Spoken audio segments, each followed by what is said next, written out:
Hi, I'm Robert Massioli, the creator of the Entity Property tool for Jira, and I'm going to give you a quick tour of the latest version of the tool.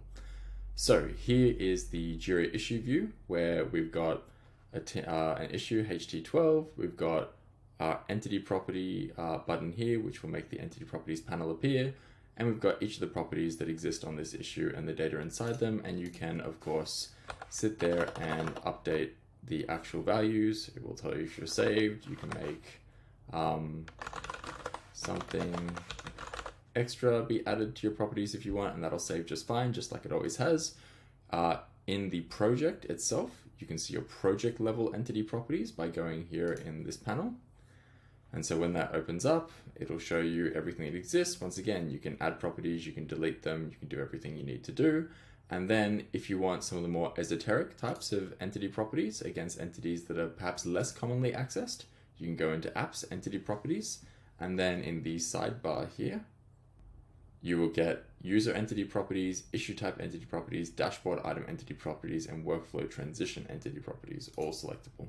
So here, for example, I can find myself as a user. I can also select other users, like maybe a bot account for one of these other bots, and see what properties it has, or maybe put this up. There we go. This has an entity property.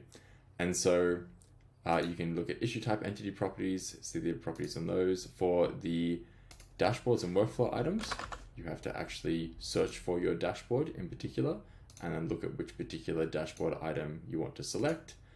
And so just to demonstrate that here, let's search for a workflow, like the classic workflow. There we go. We can see all the properties against it. And that's how the entity property tool for Jira works. It's primarily designed as a development tool.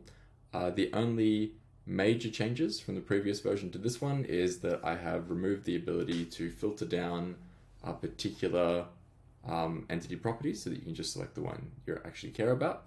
And I have also removed the ability to configure this plugin such that it only shows up for particular users.